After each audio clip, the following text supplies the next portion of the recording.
황인수가 UFC 컨텐더 시리즈에서 패디 맥코리에게 패배한 지 일주일이 넘게 지났음에도 그에 대한 비난 여론은 사그라들기는커녕 과거 발언까지 다시 파묘 재조명되면서 더욱 거센 조롱과 악플이 이어지고 있다. 지난 4년간 간접적으로 이어진 김동현에 대한 비난이 최근 들어 수위가 크게 높아졌다. 황인수는 컨텐더 시리즈에서 승리해 UFC 계약을 따내면 본격적으로 김동현에 대한 폭로를 시작하겠다고 지속적으로 예고했다. 미국 출국 전에 촬영한 미키 광수 채널에서도 폭로에 대한 질문에 일단 계약을 하고 그때 다시 생각하겠다. 나는 없는 얘기를 하지 않는다 같은 취지의 발언으로 시청자들에게 재차 폭로를 각인시켰다. 한편 과거 꽁치 사건으로 앙금이 깊은 황인수는 UFC 계약을 따면 먹방 등 유튜브 활동을 본격화하며 김동현을 공개적으로 조롱하겠다고 밝혔다. 하지만 그의 야심찬 계획은 이미 2번이나 다 차려진 밥상을 스스로 걷어차면서 그의 인생에서 UFC 진출은 다시는 이뤄질 수 없게 되었다. 지난해 12월 ZFN 공의대회에서는 최종 계약자는 유주상과 카밀로 단 2명뿐이었다. 메인 이벤트에서 승리한 황인수에게는 눈길조차 주지 않고 떠났다. 상대 김한슬은 국내에서 강자로 평가되지만 일각에선 김한슬이 황인수를 UFC로 보내기 위한 재물이었다는 얘기도 돌았다. 황인수에겐 좋은 기회였지만 경기력은 실망스러웠다. 겨우 2대1 판정승을 거뒀을 뿐이며 김한슬의 발가락 부상이 없었다면 패배했을 가능성도 있었다. 황인수는 자신의 라이브 방송에서 팀 스턴건 등 자신이 다니던 체육관들이 아닌 좀 더 일찍 코리안 좀비 MMA에서 훈련했더라면 더 젊은 나이에 UFC에 진출했을 것이라며 아쉬움을 드러냈다.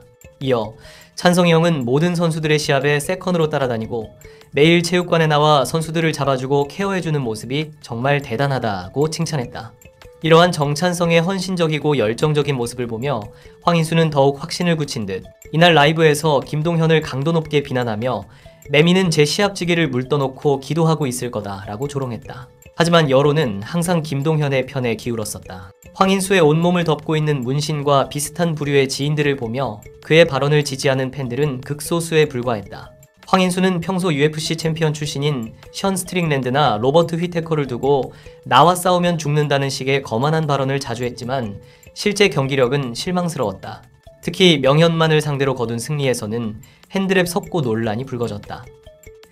비록 실제 석고를 넣은 것은 아니었지만 주먹 너클 부위에 과도하게 테이핑을 감아 규정의 허점을 이용해 석고 효과를 낸 것 아니냐는 의혹이 팬들과 전문가들 사이에서 제기된 것이다. 이 논란은 당시 큰 파장을 일으켰고 이후 한국 격투기 단체들은 밴디지 규정을 강화하고 검사 절차를 엄격히 했다. 그 결과 과거처럼 빵빵한 밴디지를 감을 수 없게 되면서 커리어 7승 내내 모두 KO 또는 TKO로 거두던 황인수의 펀치력은 밴디지 논란 이후 눈에 띄게 약해졌고 이후 그는 한 차례도 KO를 기록하지 못한 채 판정승에 의존하는 판정승 제조기로 전락하고 말았다. 일부 황인수의 열성 팬들은 황인수가 고깃집 운영 때문에 훈련에 전념하지 못했을 뿐 타고난 재능이 있어 마음만 먹으면 UFC 진출은 물론 챔피언까지도 가능하다는 주장을 하기도 했다. 그러나 실제 그의 기량은 UFC 문턱조차 넘지 못했다. 지난 17일 황인수는 데이나 화이트 컨텐더 시리즈에서 패디 맥코리에게 유효 타격 37대 93이라는 압도적인 격차로 밀리며 심판 전원일치 3대0 판정패를 당했다. 황인수는 단조로운 단타 위주의 공격에 그쳤고 맥코리는 이를 빠르게 간파해 카운터와 킥으로 경기 내내 주도권을 잡았다. 경기 후 정찬성은 이런 단타 위주의 스타일은 국내에선 통할지 몰라도 그 윗단계에선 통하지 않는다라고 지적했다. 실제로 이날 컨텐더 시리즈에서 승리한 5명 중 유일하게 맥코리가 UFC 계약에 실패했고 데이나 화이트로부터 혹평을 받았다. 결국 정찬성이 말한 황인수가 통하지 않는 윗단계는 결국 UFC 레벨도 아닌 그 문턱도 미치지 못한 황인수의 거품이 여실히 드러난 경기였다.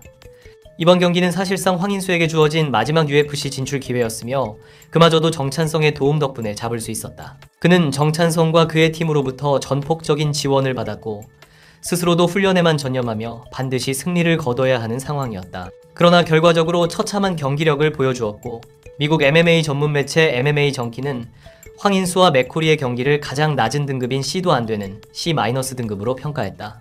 황인수는 국내 격투기 선수 중 압도적인 안티팬들을 보유했었고 그동안 경기를 이겨도 항상 악플이 달려왔지만 이번 맥코리와의 경기 준비는 이례적으로 팬들에게 많은 응원을 받았다.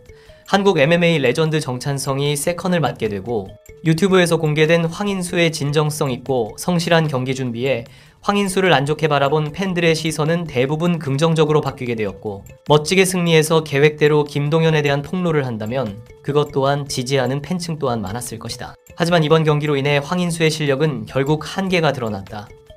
컨텐더 시리즈 공식 인스타그램은 경기 직후 황인수를 언팔로우하며 사실상 결별 의사를 드러냈고, 데이나 화이트 역시 정찬성의 추천으로 관심을 가졌던 선수였으나 두 차례 연속 기대를 저버린 만큼 더 이상 그의 이름을 거론조차 꺼릴 가능성이 크다.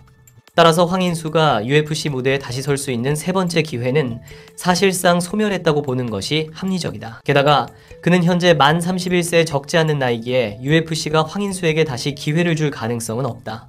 기존에 황인수를 주군이라고 부르던 소수 정예 광신도 팬들조차 지금은 전부 등을 돌린 상태고, 이제는 황인수 입에서 김동현 이름만 꺼내도 더 거센 비난을 받을 것이다. 한때 황인수를 주군이라 표현하던 팬들은 태세전환해서 김동현을 주군이라 부르고, 자신들이 황인수 말에 선동당해 김동현을 욕했던 과거의 삐뚤어진 팬심을 반성하는 분위기다. 사실 애초에 황인수가 김동현을 이민 보내겠다고 할 정도로 예고했던 핵폭탄급 폭로는 존재하지 않았다고 보는 것이 합리적이다. 최근 가장 큰 폭로라 해봐야 황인수 측근으로 추정되는 인물이 공개한 도어마트라는 닉네임을 사용한 김동현의 단체 톡방 발언이 전부였는데, 이 역시 사적 공간에서 오간 뒷담화 수준에 불과했다. 결국 애써 내놓은 폭로가 별 내용도 없었기에 황인수 본인만 오히려 더 큰 비난을 받는 결과로 이어졌다.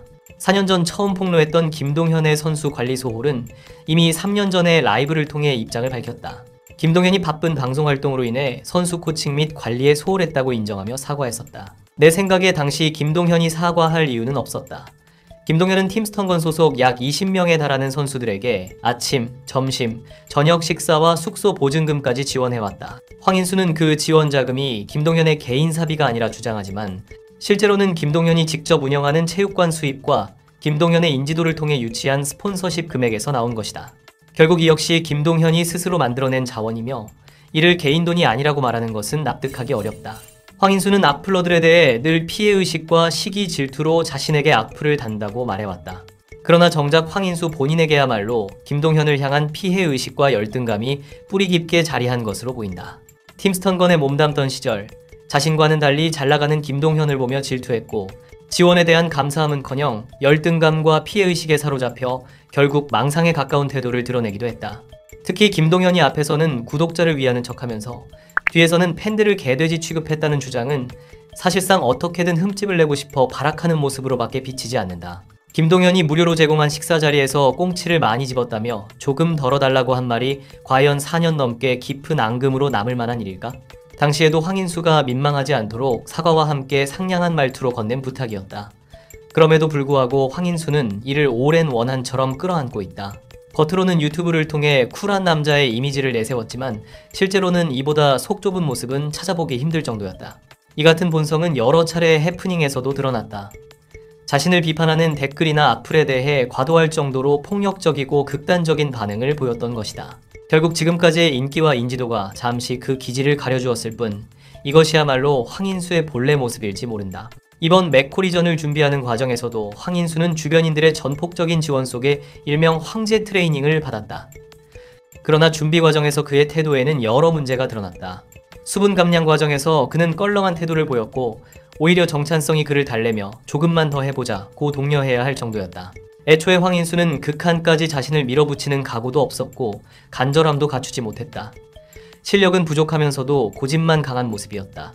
황인수는 UFC 챔피언도 나한테 죽습니다라는 밈과 같은 유행어도 실력이 받쳐주고 그에게 기대감이 있어야 웃고 넘길 수 있지만, 이번 경기에서 여실히 드러난 거품으로 인해 앞으로 이런 오만한 언행들은 대중들이 반응조차 안하며 싸늘해질 것이라 예상된다.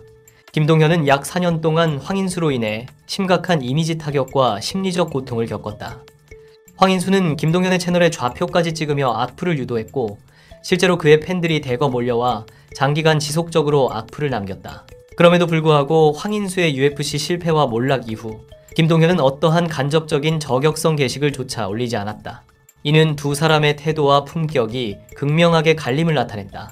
열등감에 사로잡혀 상대를 밟고 올라가고 싶은 자와 묵묵히 결과로 증명하는 성공한 자의 본질적인 차이를 보여준다. 김동현은 20년이 넘는 UFC 역사에 전무후무한 백스핀 엘보우 KO승을 기록하고 한국인 최초 UFC 진출이라는 선구자적 발자취를 남겼으며 웰터급 6위까지 오르는 등 정상급 파이터로서의 커리어를 쌓았다. 반면 UFC 문턱조차 넘지 못한 황인수가 오랜 기간 그를 향해 나쁜 사람이라는 프레임을 씌우며 비난했던 것은 참으로 황당한 일이었다.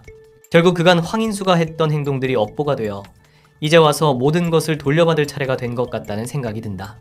현재 황인수는 패배 이후 공개적인 SNS 활동을 전혀 하지 않고 있다. 그러나 격투기 팬들의 반응이 궁금한 듯 매일같이 앤디우 카페를 방문하며 기록된 접속 횟수가 꾸준히 올라가고 있다. 또한 유튜브에 올라온 자신의 영상과 댓글들도 빠짐없이 확인하고 있을 것으로 보인다. 사실상 황인수의 인생에서 UFC 재도전의 기회는 완전히 사라졌으며 이제 초라해진 그는 앞으로 감히 김동현을 향한 비아냥이나 폭로성 발언을 이어갈 수 없는 상황에 놓였다. 4년 동안 이어진 두 사람의 악연은 사실상 종지부를 찍은 셈이다. 애초에 악연이라 표현했지만 타격을 줄 만한 폭로 내용조차 없었고 김동현이 욕을 먹을 이유 또한 전혀 없었다. 김동현이 군기를 잡으면 그것을 마음속에 담아두었다가 훗날 폭로의 소재로 삼고 정찬성이 상냥하게 대해주면 그 호의를 당연한 권리로 생각하며 되레 기어오르는 모습. 황인수는 도대체 어떤 삶을 살아오며 그렇게 성장해온 것일까? 이제 남은 선택지는 국내 무대로 복귀해 선수 생활을 이어가는 것, 혹은 현재 운영 중인 요식업에 전념하는 것이다. 과연 앞으로 황인수는 어떤 길을 선택하게 될까?